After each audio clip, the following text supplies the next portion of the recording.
तो क्या संत रामपाल जी इन बुराइयों को खत्म कर पा रहे हैं, कर सकते हैं? जी बिल्कुल कर पा रहे हैं, कर सकते हैं, तो ये तो बात ही अलग होगी। कर सकते हैं, ये तो प्रूवन है।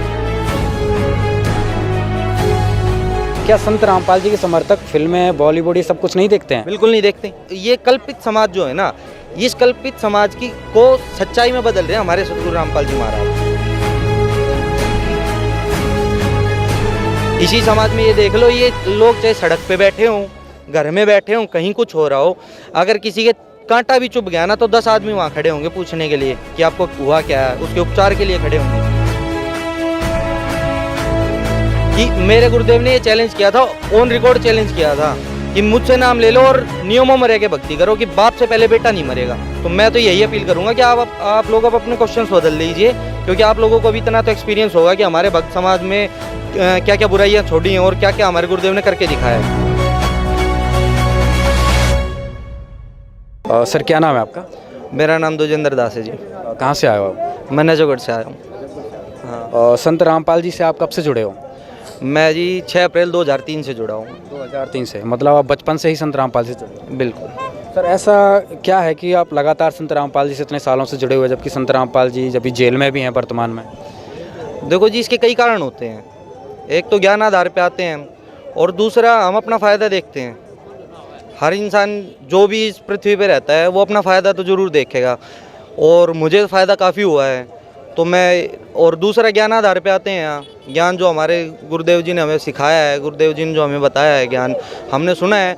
अब वो मैंने आपको बता ही दिया, 2003 से जब मैं किसी चीज़ को सुन रहा हूँ, मेरे सतगुरु जी वहाँ हमारे सत्संग जो करते थे, 6 अप्रैल 2003 से ही सत्संग सुनने लग गए थे हम। हाँ, 20 सालों से लगभग आप संत रामपाल से जुड़े हुए हो। इस बीच में जैसे कि एक बार करौथा कांड होता है 2006 में, और 2014 में एक कांड होता है जब से संत रामपाल जी जेल में है। इस बीच संत रामपाल जी पर बहुत सारे आरोप लगाए गए, तो इन आरोपों में आपको क्या लगता है, कुछ सच्चाई थी? जैसे लोगों का कहना था कि संत रामपाल जी पाखंड है, आश्रमों में इस तरह से काम होता था। आप तो वहाँ बचपन से ही जा रहे हो, तो आपने वहाँ पे क्या देखा था? देखो जी, अगर साफ साफ कहूँ तो मैं सिरे से नकारता हूँ, ये बिल्कुल जितने भी आरोप निराधार हैं। और आरोप लगाना तो ये है कि किसी के भी ऊपर आज के समय में, आपको तो पता है, कानून इतना लचीला बना दिया गया है, इस तरीके से है, कानून का गलत इस्तेमाल ज़्यादा होता है। तो अगर आप किसी का कैरेक्टर असैसिनेशन कर देते हो तो सिंपली तौर पे यही माना जाता है कि अगर आपको किसी को गिराना है ना तो उसका कैरेक्टर असैसिनेशन कर दो, कि मैं किसी भी इंसान को अपने टकराव में खड़ा करके और उसके कैरेक्टर के ऊपर कोई भी लांछन लगा देता हूँ, किसी भी प्रकार का लांछन लगा दूँ, बेईमान है, चोर है, या किसी औरत के साथ गलत है, कोई भी, उसका कैरेक्टर असैसिनेशन हो जाता है और समाज बड़ी ही आसानी से उन बुरी चीज़ों को मान लेता है। अगर मैं गलत किसी के बारे में कह रहा हूँ कि वो इंसान चोर है, तो बड़ी आसानी से कोई भी इंसान मान लेगा ये बात। और मैं कह रहा हूँ, मैं यही बात किसी को पॉजिटिव वे में कहूँ कि वो इंसान बहुत अच्छा है, तो इसके काफ़ी कम चांसेस हैं, काफ़ी कम प्रोबेबिलिटी होती है कि वो इंसान इस बात को मानेगा। तो ये तो सामाजिक तौर पे जो बुराइयां फैल रही हैं, इन्हीं को तो कम करने के लिए हमारे जो गुरुदेव हैं वो संघर्ष कर रहे थे कि समाज के अंदर जो बुराइयां फैल रही है वो किस तरीके से फैली। हमारे गुरुजी कहते हैं कि उनकी जड़ खत्म करो, कि समाज में बुराइयां फैली कैसे। पहले जो फिल्म आती थी वो बॉलीवुड वाले ही मानते हैं कि पहले जो फिल्में आती थी उन फिल्मों में जो ये नग्नता है, जो अश्लीलता है, वो कम दिखाई जाती थी। अब वो अश्लीलता धीरे धीरे सेंसर बोर्ड ने भी अपने रूल्स जो हैं लचीले किए, ढीले किए, और वो अश्लीलता ज़्यादा उच्च स्तर तक लेके गए, और उसके अंदर बुराइयाँ दिखाई गई। चोरी करने के नए तरीके, अश्लीलता फैलाने के नए तरीके, शराब पीने के नए तरीके, नशा करने के नए तरीके। तो इनसे उनका बेस बनता चला गया, और समाज के अंदर लोगों को ये लगने लग गया कि ये आम चीज़ है, कि मैं एक चीज़ को देख रहा हूँ कि मेरा जो हीरो है, मैं किसी भी बॉलीवुड एक्टर का नाम ले दूं, XYZ कोई भी, अक्षय कुमार, सलमान खान, अमिताभ बच्चन, और मेरे को वो पसंद है, मैं देख लेता हूं कि वो शराब पी रहा है, तो मेरे लिए वो एक आम सी चीज़ हो जाएगी कि जब वो शराब पी सकता है तो मैं क्यों नहीं पी सकता। और वो किसी औरत के साथ, मतलब लव मैरिज कैसे चली, आप खुद देख लीजिए ना। लव मैरिज इसी तरीके से तो चली। मैंने पिक्चर्स में देखा, या किसी को भी अपने आइडल को देख लिया कि उसने लव मैरिज कर ली, तो मैं भी किसी लड़की को देखने लग गया कि हाँ मेरे को भी इससे शादी करनी है। लव मैरिज का चलन इस तरीके से चला था, ठीक है। तो कहने का मतलब है, जो हिसाब से बॉलीवुड में जो बुराइयां दिखाएंगी वो आज समाज ने ग्रहण कर ली हैं। हाँ। तो क्या संत रामपाल जी इन बुराइयों को ख़त्म कर पा रहे हैं, कर सकते हैं? जी बिल्कुल कर पा रहे हैं, कर सकते हैं, तो ये तो बात ही अलग होगी। कर सकते हैं, ये तो प्रूवन है, हमारे गुरुदेव ने प्रूव करके दिखाया है। सर ये बात मेरी क्लियर हो गई। अब दूसरी बात मैं ये जानना चाहता हूँ, क्या संत रामपाल जी के समर्थक फिल्में, बॉलीवुड ये सब कुछ नहीं देखते हैं? बिल्कुल नहीं देखते। क्या कारण है इसका? ये हमारे गुरुदेव ने नियम बना रखा है कि ये जो बुराइयां फैल रही हैं ना, इनको कम, जो ये हमारा मन है इसकी खुराक है, ये हमारे मन की खुराक है कि हम कोई भी बुरी चीज़ देखते हैं ना तो मन बड़ी जल्दी अट्रैक्ट होता है उसकी तरफ, कि कोई ये आदमी गलत काम कर रहा होगा ना तो मन बहुत जल्दी अट्रैक्ट होगा उसकी तरफ, और आत्मा अंदर से धिक्कारेगी, एक बार को मना करेगी कि ये गलत है, तू रुक जा। आत्मा हर इंसान की मना करती है, पर मन जो है वो इतना स्ट्रोंग हो जाता है कि उसकी खुराक मिलती रहती है ना, कि गाली गलौज करने की या अश्लील बातें करने की, कोई भी बुराई जो है उसकी खुराक मिलती रहती है और मन स्ट्रोंग होता चला जाता है। सर ऐसा मैंने पहली बार देखा है भारत में कि कोई ऐसा व्यक्ति है जो फिल्में वगैरह नहीं देखता है या ऐसे संत से लोग जुड़े हुए हैं, तो और संत रामपाल जी का क्या योगदान है समाज में जिसको वो ठीक कर रहे हैं, जैसा आपने कहा वो कर पा रहे हैं?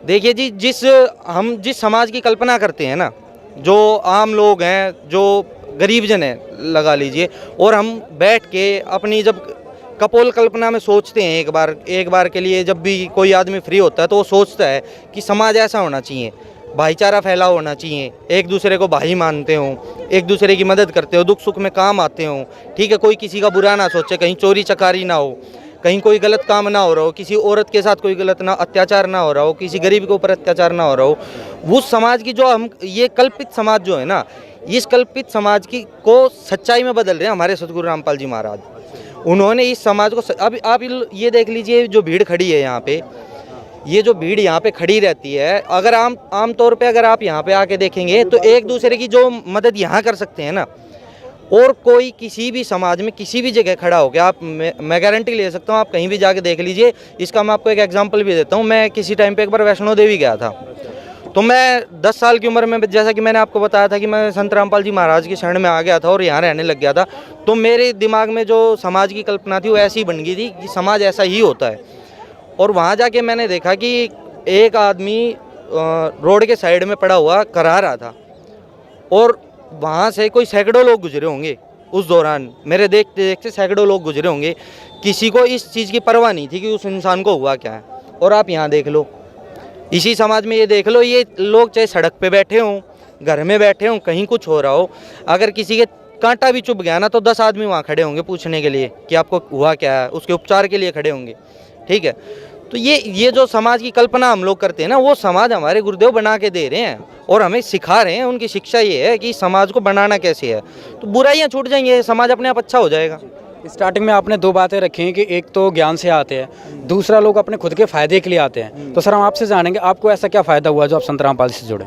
देखिए जी, अगर फ़ायदे गिनाने पे आ जाऊँ ना तो अगर गिनाने लायक तो फ़ायदे ही नहीं है, मतलब इतने फ़ायदे हुए हैं कि मैं आपको गिनवाने बैठ जाऊँ तो अभी समय नहीं है इतना।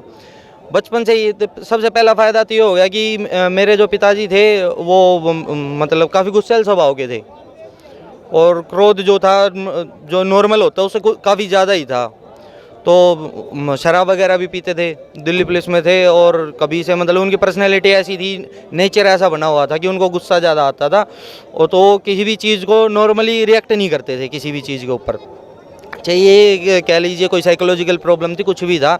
पर वो बेनिफिट हमें शुरू में आते ही हो गया, पहले दिन से ही महसूस हुआ कि उन्होंने जैसे ही नाम लिया, जो इंसान मतलब 2 मिनट भी बीड़ी के बिना नहीं रहता था, बीड़ी पीने की आदत थी उन्हें, और 2 मिनट भी नहीं रहते थे बीड़ी के बिना, उन्होंने जैसे ही नाम लिया तो उस दिन से जो प्रण गुरुदेव ने करवाया था, बेटा प्रण कर लो, आज से नशा नहीं करना, उस दिन जो प्रण किया था उसके बाद उन्होंने कभी नशे को हाथ नहीं लगाया। सबसे पहला फ़ायदा तो ये हुआ था। उसके बाद घर सुधरता ही चला गया कि कोई ना कोई नुकसान डेली होता रहता था उससे पहले, तो ये तो आम सी चीज़ है। उसके बाद गुरुदेव ने ऐसा मतलब सुधार किया घर में, और घर हमारा मतलब उत्थान की तरफ चल पड़ा था।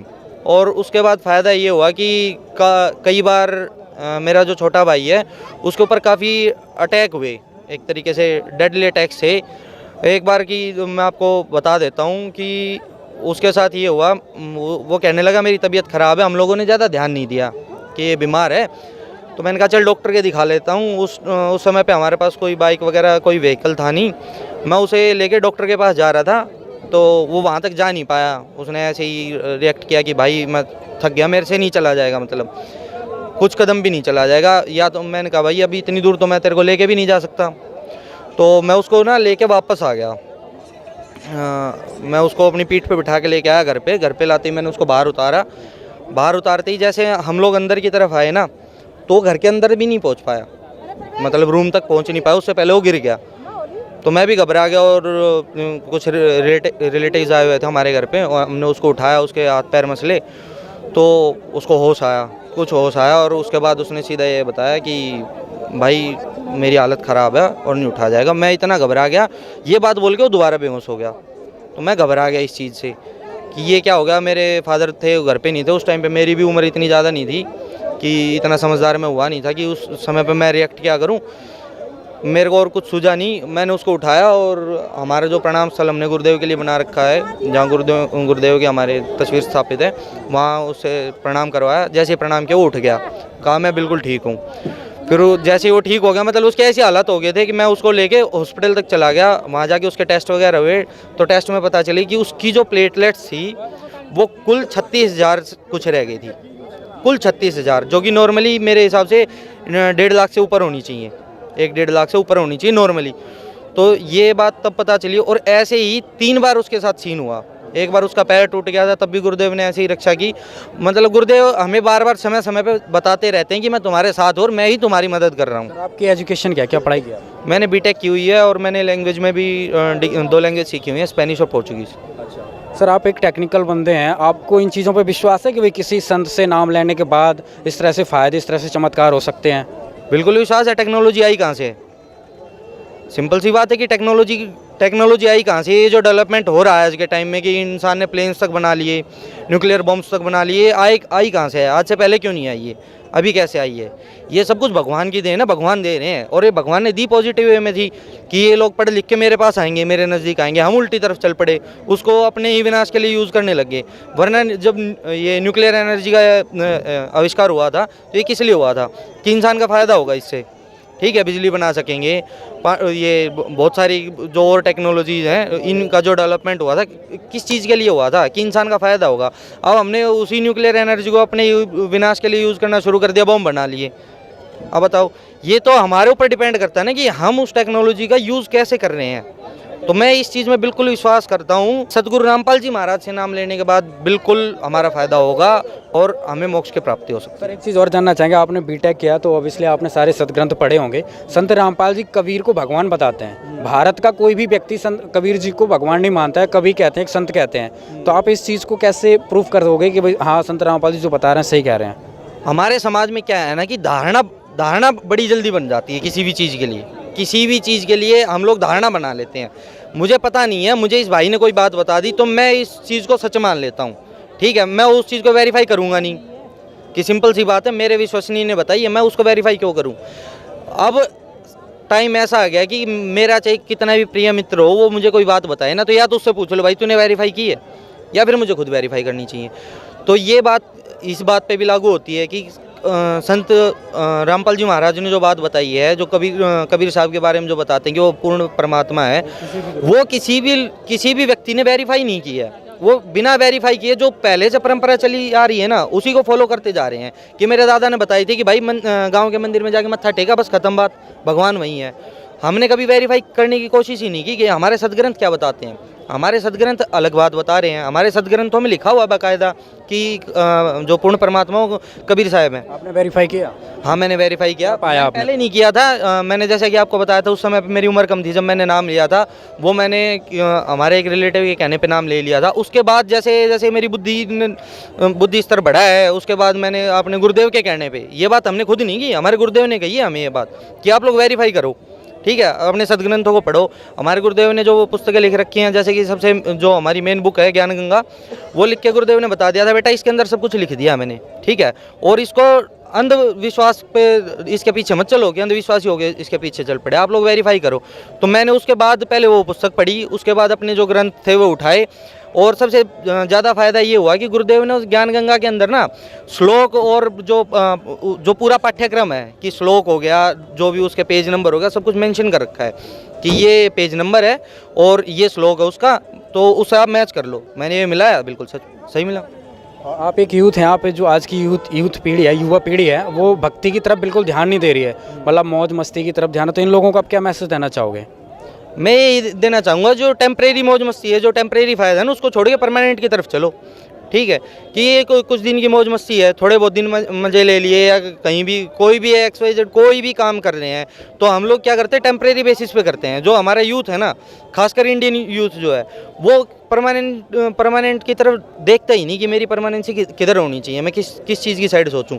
वो टेम्परेरी सुख देखते हैं कि हाँ ये आज तक का सुख मिल रहा है ना, कल तक के लिए ठीक है, यहाँ मिल रहा है, यहाँ रिलीफ मिल रहा है तो वहाँ तक ठीक है। वो परसों की सोचते ही नहीं कि परसों जब होगा वो देखेंगे। तो मैं ये कहना चाहूँगा कि जो परमानेंट सुख मिल रहा है ना, जो आपको परमानेंट फ़ायदा देगा, अब उस साइड देखो, टेम्परेरी पे मत रुक जाओ ना कि 2 दिन के रिलीफ के लिए आप अपने परमानेंट सुख को छोड़ देते हो। ठीक है, जो आपका परमानेंट सुख हो उसको देखो। क्या संत रामपाल जी परमानेंट सुख दे सकते हैं लोगों को? दे रहे हैं, बिल्कुल दे रहे हैं, इसमें दे सकते हो वाली ये क्वेश्चन ही खत्म हो गया। अब मैं मीडिया से अपील करूंगा कि अपने क्वेश्चंस बदल लें, ठीक है, क्योंकि इतना टाइम देने के बाद तो मेरे हिसाब से क्वेश्चन बदल लेने चाहिए। संत रामपाल जी महाराज शायद 96 से या 93 से लगे हुए हैं नाम देने में, ये नाम जो अपने ज्ञान प्रचार में, और अब 2020 आ चुका है। तो मैं तो यही अपील करूंगा कि आप लोग अब अपने क्वेश्चंस बदल लीजिए, क्योंकि आप लोगों को भी इतना तो एक्सपीरियंस होगा कि हमारे भक्त समाज में क्या क्या बुराइयाँ छोड़ी हैं और क्या क्या हमारे गुरुदेव ने करके दिखाया है। ये तो देखा गया है कि संत रामपाल जी जितने भी फॉलोवर्स हैं, कोई नशा नहीं करता है, कोई भीड़ यहाँ पे आते हैं, बहुत प्यार से स्वभाव से रहते हैं। ऐसा लग रहा है कि भारत बदल रहा है। भारत बदलेगा, बिल्कुल बदलेगा। हमारे गुरुदेव की मुहिम यही है, और हमारे गुरुदेव ने चैलेंज किया है कि मेरे गुरुदेव ने ये चैलेंज किया था, ऑन रिकॉर्ड चैलेंज किया था कि मुझसे नाम ले लो और नियमों में रह के भक्ति करो, कि बाप से पहले बेटा नहीं मरेगा। आप पूरे विश्व में कोई और ऐसा गुरु बता दीजिए, धर्म गुरु बता दीजिए, या कोई भी ऐसा शख्स बता दीजिए जो ऐसा चैलेंज कर सकता हो। ये मेरे गुरुदेव ने कर रखा है। हमारे गुरुदेव, कोई इंसान इतना बड़ा चैलेंज, आपको लगता है कि कोई आम इंसान ऐसा चैलेंज दे सकता है? ठीक है जी, बहुत बहुत धन्यवाद। Thank you.